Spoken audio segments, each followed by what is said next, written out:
He's the best midfielder in the world at the moment. The football season is in full swing on BBC Sounds. They've still got their best football to play, which is huge. With everything to play for in the Premier League and Champions League. It's an enormous win that will give them hope. Hear the latest news, insight and analysis with Football Daily. We want to see emotions, we want to see players that care. If they can get momentum going in the league, they can take that into both competitions. And listen to games as they happen on BBC Radio 5 Live. What an incredible game. Listen on BBC Sounds. BBC Sounds. Music, radio, podcasts.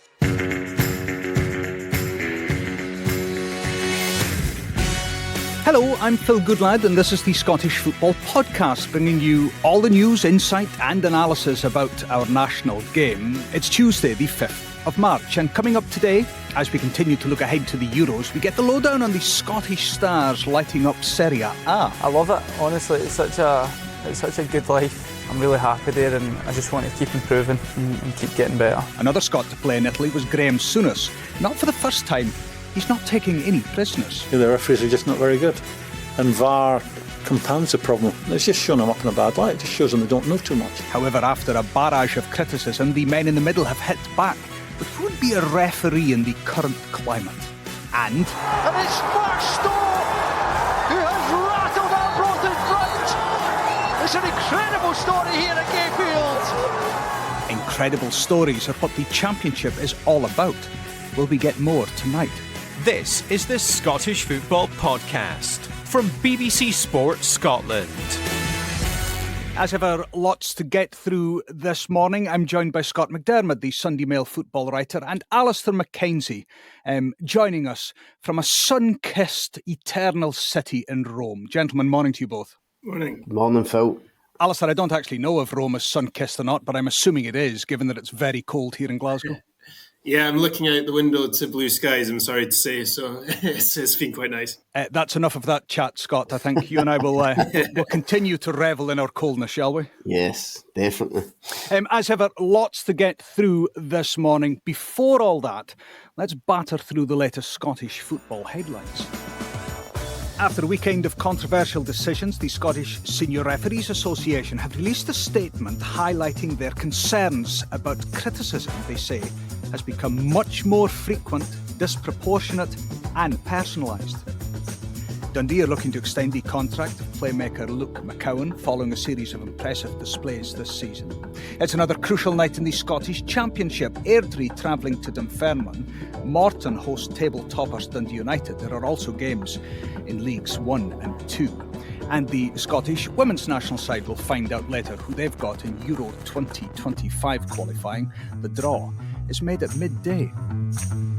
Alasdair, we'll come to you shortly to hear about Lewis Ferguson, the incredible Lewis Ferguson, I think I saw written over the weekend. Firstly, I want to talk referees, and Scott, this is where I start with you. It's almost every day on Good Morning Scotland that I do the back page headlines, and it becomes a Groundhog Day because it's criticism upon criticism. And yet this weekend, it strikes me that we've moved up a notch in the criticism. Is that right? It certainly feels that way, Phil. And I think, let's be honest, that's due to Brendan Rodgers' post-match comments after Celtic's defeat at Tynecastle. I mean, listen, a lot of people have been critical of referees this season, myself included, but I just felt something different about Rodgers' comments, and I think it's just the fact that very few managers actually go for the VAR guy, and that's what Brendan Rodgers did with John Beaton. We all know there's a wee bit of history there between Celtic and John Beaton, so I think Brendan Rodgers, rightly or wrongly, kind of knew what he was doing, but by naming Beaton after the game, because after all, I mean, the decisions that Brendan Rodgers was complaining about, Don Robertson made the final call on those. He was obviously the match referee. And we know there was some poor decisions in the game. But I think by going for Beaton in the VAR room, as you say, that did kind of take the criticism up a notch. And I think that's what the Referees Association are getting at when they say that this criticism has been personalised. And I don't think that's a good place to be. It's a very strong statement that the Referees Union released, touching on the safety of their members, i.e. referees, but also what they feel the safety of the referees' families. I wonder if VAR as a piece of technology, it's almost easy for us all to unite. It's almost like a water cooler moment used to be on a Monday morning. We would gather and we would chat about the football. We're now gathering and chatting about how bad VAR is. But yet, it is the individual nature of those who are operating the system. Once we know who that is, it becomes easy to then blame the person as opposed to the technology. Exactly. And I think when VAR was introduced, Phil, I think there was a bit of chat at the time when we didn't know too much about it as to whether they would actually name the guy in VAR and whether you would actually know who it was. And it's for that very reason, because I think before it came in, myself included, you did wonder, how's this going to work in an Old Firm game where it's a title decider and this poor guy's sitting in Clydesdale House with all that pressure on him, and if he makes a big call or he certainly tries to influence the referee on a big call, is this guy's life going to be made a living hell for years to come? Do you know what I mean? Scott, can I just ask you, it seems a long time ago now since we had the referees strike. And earlier this season, there was an idea raised that if clubs don't like VAR to that extent, they can just withdraw the payment of it. And if 12 clubs stop paying VAR to be utilised, then obviously it would stop. Do you think we are edging closer to a situation where either the clubs pull out of VAR or the referees down tools and say, we're not doing this anymore? I think we're probably more edging closer to clubs trying to pull out of it. And I think fans would have a big impact and a big influence on that, because I think fans are growing really disillusioned by this. And I don't know what form that might take, whether it's protest by fans, whether it's banners, whether it's no turning up. But I think it's clear that VAR hasn't improved the fan experience. As you said at the start, every week now we're getting referees complaining about it, so it doesn't seem to be doing the game any good. So I think you're right, we could be edging closer to some kind of breaking point. I don't think referees will pull out of it, because I think this is VAR's a global thing now, in terms of UEFA and FIFA. I think as far as they're concerned, it's here to stay. It's just whether it stays in this league. And as I say, I think managers, players, certainly supporters are becoming really kind of peeved off at it by the game, and it'll be interesting in the next few months, especially off the back of what's happened here, as to whether kind of action is taken. And my gut feeling is that it probably will stay, because it would take some kind of climb down from the game's authorities here to say, right, VAR's not working, we're doing away with it. For everything you need to know about your team this season, download the BBC Sport app. All the latest news, goal updates, stats and scores, and insight and analysis. Just select your club to get the biggest stories and best content at your fingertips. What a result. Download the BBC Sport app for everything you need to know about your team this season. As we look ahead to Euro 2024, we've been keeping an eye on the players in and around the Scotland squad, finding out more about the form and fitness, basically trying to do Steve Clarke's job for him as he finalises his plans. And today, Alasdair is here to tell us about the all-conquering Lewis Ferguson and Josh Doig, who seem to, week on week, Alasdair, create positive headlines in Serie A. How well is Lewis Ferguson playing right now as an individual midfielder in the Italian top flight? He's been a sensation. He's been one of the biggest sensations of the biggest sensation in Serie A. And he's just scored a winning goal against Atalanta over the weekend, a game that was 4th v 5th. That was a huge result for Bologna. It put them 4 points clear in 4th place. They never qualified for the Champions League before, and suddenly they're in this amazing spot. And their coach, Thiago Motta, has really been the mastermind of this happening. But Lewis Ferguson's his guy, his go-to guy. I mean, he said after the match, it doesn't matter about the goal. I always give this guy 10 out of 10 every week anyway, because he's such a warrior. And that's a word that keeps coming up time and again in the Italian press related to Ferguson. He's covered, when you look at the league stats, he's got the second highest average distance covered. So even if you look at a team sheet and he's down as a number 10, he's not really sitting as a number 10 throughout a game. He's covering every area of the pitch. So he's really been the all-round package because he's been scoring goals, he's been creating goals, he's been working in both phases defensively and in attack. He's been incredible, really, considering this is only his second season playing in an entirely new league, quite a sophisticated style of football under Motta. It's been honestly an incredibly successful move for him. Given all that you've just said, we keep getting reports back here saying that Lewis Ferguson could go for a big money move in the summer, and the fee is always around £20 million.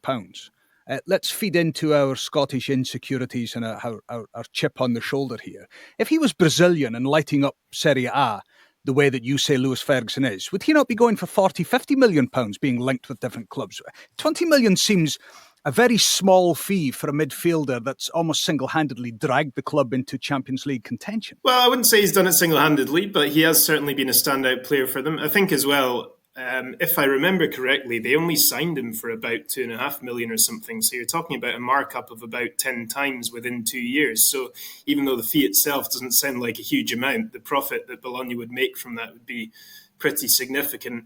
I think that... I'm just greedy, am I? Well, you can say it. No, I think maybe there's a point to be made there, but I don't think that's how it's looked at in Italy for sure, because the success of recent imports from Scotland, Aaron Hickey did brilliantly at the same club, Bologna. Josh Doig, we can maybe talk about in a sec, who did very well before at Verona, and Liam Henderson's been over here for a while, so there's definitely the Scottish players are being looked at now as being a serious. It's a league to look at seriously in terms of bringing in players who can cut it in Serie A. Scott, Lewis Ferguson is doing so well, and yet he might not even get a starting berth in the Scotland team. Are we in a situation where one of our best players week in, week out in one of the best leagues in the world can't get into that team to face Germany in the opening game? Yeah, I mean, it's a brilliant situation for Steve Clarke to be in, to have that option, Phil. And you're right. I mean, Lewis must be one of the unluckiest Scottish midfielders out there to be doing what he's doing in Serie A, and as you say, still not be guaranteed a place in the Scotland team. But listen, that's because of the depth of quality that we've got in there. Scott McTominay, John McGinn, Callum McGregor, Billy Gilmour. I mean, that's just four, and there are others. So, but I think he's creeping towards it. I mean, Steve Clarke's a big admirer. He's found it tough to get him in there because of the quality that I've mentioned. But recently he got a start against France, played the full 90 minutes. He came on at half-time away to Georgia in a important game, and I thought he had a big impact. So, listen, he's obviously going to be in the Euro squad, and I think he'll have a big part to play in the Euros in all three games because of what he's doing in Italy. And it's not just what he's doing in the pitch. I mean, it's interesting listening to Alasdair speaking about what he's actually doing playing-wise. I just think with Lewis Ferguson, to go to Italy and do what he's doing, it takes a different mentality. And I think that's what he's had from a very young age, that kind of personality, that character, to be able to go abroad and not only handle that change on and off the pitch, but to actually excel and, as you say, kind of drag Bologna up to a position where they've not been before. So he's got everything going for him.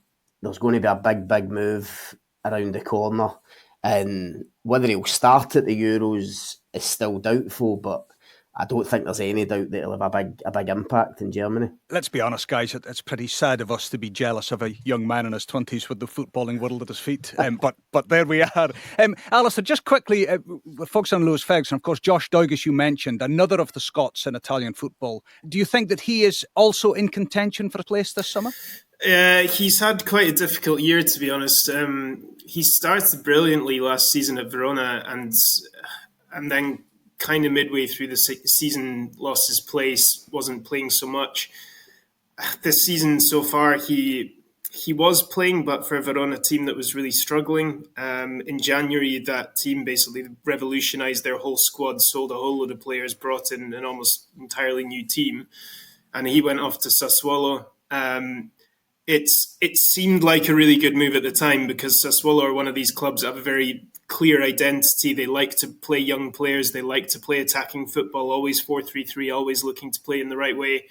So I thought at the time it was a move that really suited Doig to get him back on his feet in Italy a bit. But it didn't really come at the right moment in that they've since gone and sacked their coach. They're second bottom now. They've lost 6 out of the 7 games since he's been there.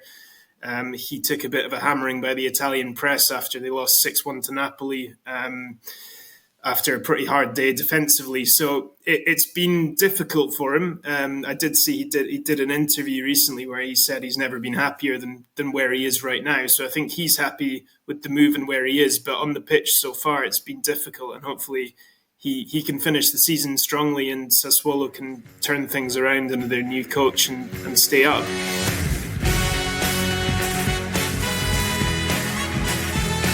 You're listening to the Scottish Football Podcast.